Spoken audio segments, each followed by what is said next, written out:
Une vie, par Guy de Maupassant. Chapitre 7, suite. La maison entière semblait travailler par le froid. Les murs pénétrés avaient des bruits légers comme des frissons, et Jeanne en son lit grelottait. 2 fois elle se releva pour mettre des bûches au foyer, et chercher des robes, des jupes, des vieux vêtements qu'elle amoncelait sur sa couche.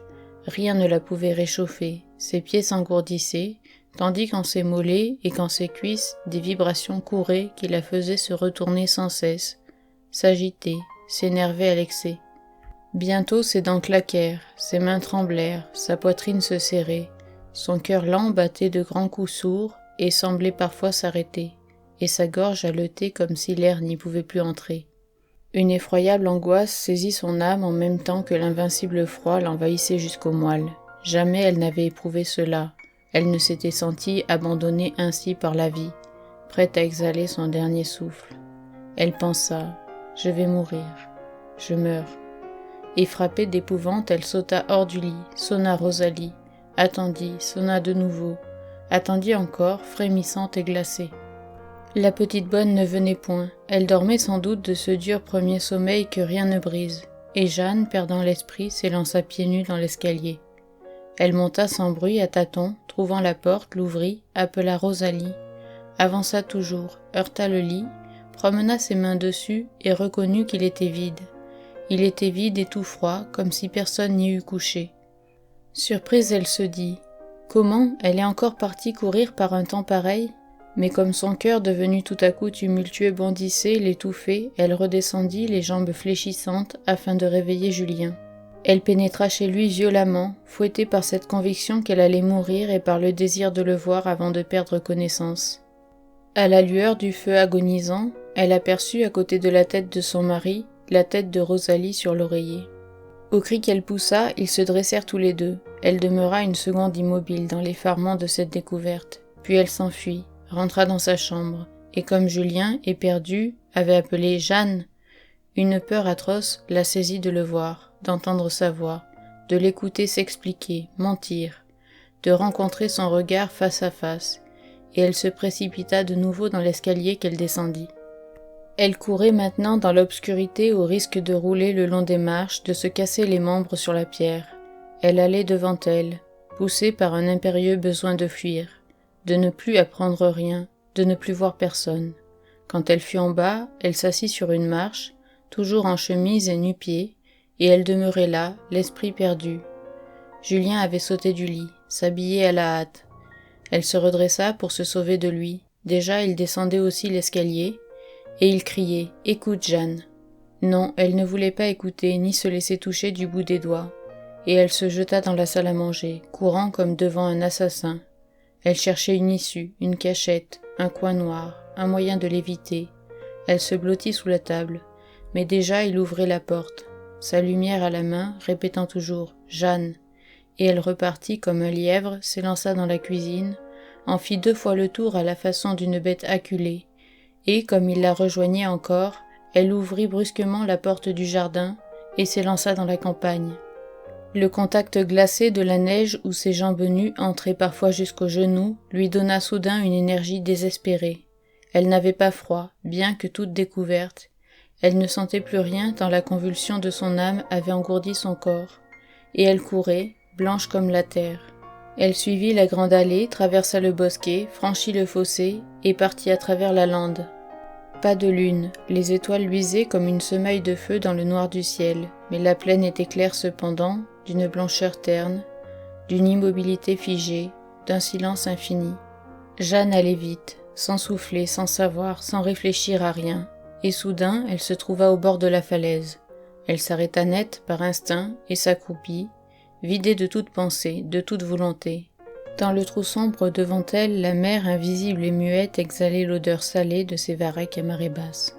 Elle demeura là longtemps, inerte d'esprit comme de corps, puis tout à coup, elle se mit à trembler, mais à trembler follement comme une voile qu'agite le vent. Ses bras, ses mains, ses pieds secoués par une force invisible palpitaient, vibraient de sursauts précipités, et la connaissance lui revint brusquement, claire et poignante. Puis des visions anciennes passèrent devant ses yeux, cette promenade avec lui dans le bateau du père Lastique, leur causerie, son amour naissant, le baptême de la barque, puis elle remonta plus loin, jusqu'à cette nuit bercée de rêves à son arrivée au peuple. Et maintenant, oh, sa vie était cassée, toute joie finie, toute attente impossible, et l'épouvantable avenir plein de tortures, de trahisons et de désespoir lui apparut. Autant mourir, ce serait fini tout de suite. Mais une voix criait au loin. « C'est ici, voilà ses pas, vite, vite, par ici !» C'était Julien qui la cherchait. Oh, elle ne voulait pas le revoir. Dans l'abîme, là, devant elle, elle entendait maintenant un petit bruit, le vague glissement de la mer sur les roches. Elle se dressa toute soulevée déjà pour s'élancer, et jetant à la vie l'adieu des désespérés, elle gémit le dernier mot des mourants, le dernier mot des jeunes soldats éventrés dans les batailles. « Maman !» Soudain la pensée de petite mère la traversa. Elle la vit sanglotant, elle vit son père à genoux devant son cadavre noyé. Elle eut en une seconde toute la souffrance de leur désespoir. Alors elle retomba mollement dans la neige, et elle ne se sauva plus quand Julien et le père Simon, suivis de Marius qui tenait une lanterne, la saisirent par les bras pour la rejeter en arrière tant elle était près du bord. Ils firent d'elle ce qu'ils voulurent, car elle ne pouvait plus remuer. Elle sentit qu'on l'emportait, puis qu'on la mettait dans un lit, puis qu'on la frictionnait avec des linges brûlants. Puis tout s'effaça, toute connaissance disparut. Puis un cauchemar. Était-ce un cauchemar? L'obséda. Elle était couchée dans sa chambre, il faisait jour mais elle ne pouvait pas se lever. Pourquoi? Elle n'en savait rien. Alors elle entendit un petit bruit sur le plancher, une sorte de grattement, de frôlement, et soudain une souris, une petite souris grise passait vivement sur son drap. Une autre aussitôt la suivait, puis une troisième qui s'avançait vers la poitrine, de son trot vif et menu. Jeanne n'avait pas peur, mais elle voulut prendre la bête, et lança sa main sans y parvenir. Alors d'autres souris, 10, 20, des centaines, des milliers surgirent de tous les côtés. Elles grimpaient aux colonnes, filaient sur les tapisseries, couvraient la couche tout entière, et bientôt elles pénétrèrent sous les couvertures. Jeanne les sentait glisser sur sa peau, chatouiller ses jambes, descendre et monter le long de son corps. Elle les voyait venir du pied du lit pour pénétrer dedans contre sa gorge, et elle se débattait, jetait ses mains en avant pour en saisir une, et les refermer toujours vides. Elle s'exaspérait, voulait fuir, crier, et il lui semblait qu'on la tenait immobile, que des bras vigoureux l'enlaçaient et la paralysaient, mais elle ne voyait personne. Elle n'avait point la notion du temps. Cela dut être long, très long. Puis elle eut un réveil las, meurtri, doux cependant. Elle se sentait faible, elle ouvrit les yeux et ne s'étonna pas de voir petite mère assise dans sa chambre avec un gros homme qu'elle ne connaissait point. Quel âge avait-elle? Elle n'en savait rien et se croyait toute petite fille. Elle n'avait non plus aucun souvenir. Le gros homme dit « Tenez, la connaissance revient », et petite mère se mit à pleurer. Alors le gros homme reprit « Voyons, soyez calme, madame la baronne. Je vous dis que j'en réponds maintenant. Mais ne lui parlez de rien, qu'elle dorme. » Et il sembla à Jeanne qu'elle vivait encore très longtemps assoupie, reprise par un pesant sommeil dès qu'elle essayait de penser. Et elle n'essayait pas non plus de se rappeler quoi que ce soit, comme si, vaguement, elle avait eu peur de la réalité reparue en sa tête.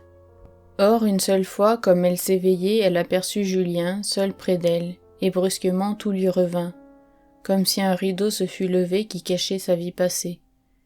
Elle eut au cœur une douleur horrible et voulut fuir encore. Elle rejeta ses draps, sauta par terre et tomba, ses jambes ne pouvant plus la porter.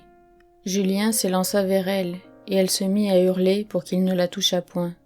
Elle se tordait, se roulait. La porte s'ouvrit. Tante Lison accourait avec la veuve d'Antu, puis le baron, puis enfin petite mère arriva soufflant, éperdue. On la recoucha, et aussitôt elle ferma les yeux sournoisement pour ne point parler et pour réfléchir à son aise. Sa mère et sa tante la soignaient, s'empressaient, l'interrogeaient. « Nous entends-tu maintenant, Jeanne, ma petite Jeanne ?» Elle faisait la sourde, ne répondait pas, et elle s'aperçut très bien de la journée finie. La nuit vint. La garde s'installa près d'elle et la faisait boire de temps en temps. Elle buvait sans rien dire, mais elle ne dormait plus. Elle raisonnait péniblement, cherchant des choses qui lui échappaient, comme si elle avait eu des trous dans sa mémoire, de grandes places blanches et vides où les événements ne s'étaient point marqués. Peu à peu, après de longs efforts, elle retrouva tous les faits. Elle y réfléchit avec une obstination fixe. Petite mère, tante Lison et le baron étaient venus, donc elle avait été très malade. Mais Julien, Qu'avait-il dit? Ses parents savaient-ils? Et Rosalie, où était-elle? Et puis que faire? Une idée l'illumina.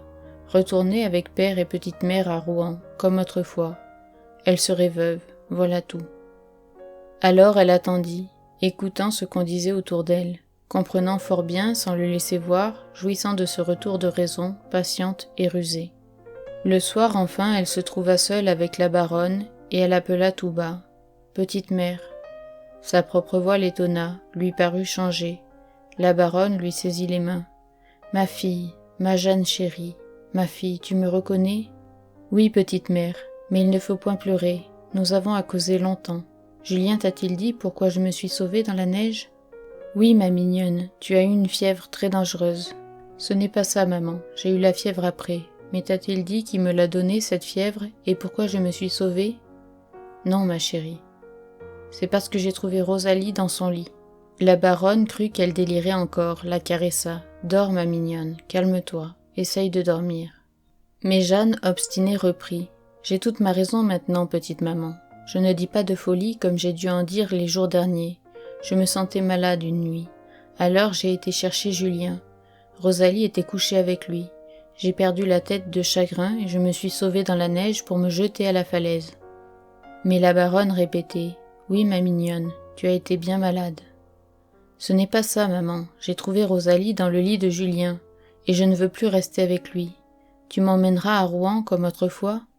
La baronne, à qui le médecin avait recommandé de ne contrarier Jeanne en rien, répondit « Oui, ma mignonne. » Mais la malade s'impatienta. « Je vois bien que tu ne me crois pas. Va chercher petit père. Lui, il finira bien par me comprendre. » Et petite mère se leva difficilement, prit ses 2 cannes, sortit en traînant ses pieds, puis revint après quelques minutes avec le baron qui la soutenait. Ils s'assirent devant le lit et Jeanne aussitôt commença. Elle dit tout, doucement, d'une voix faible, avec clarté, le caractère bizarre de Julien, ses duretés, son avarice, et enfin son infidélité. Quand elle eut fini, le baron vit bien qu'elle ne divaguait pas, mais il ne savait que penser, que résoudre et que répondre. Il lui prit la main d'une façon tendre comme autrefois quand il l'endormait avec des histoires. « Écoute, ma chérie, il faut agir avec prudence, ne brusquons rien. Tâche de supporter ton mari jusqu'au moment où nous aurons pris une résolution.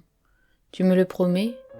Elle murmura « Je veux bien, mais je resterai pas ici quand je serai guérie. » Puis tout bas, elle ajouta « Où est Rosalie maintenant ?»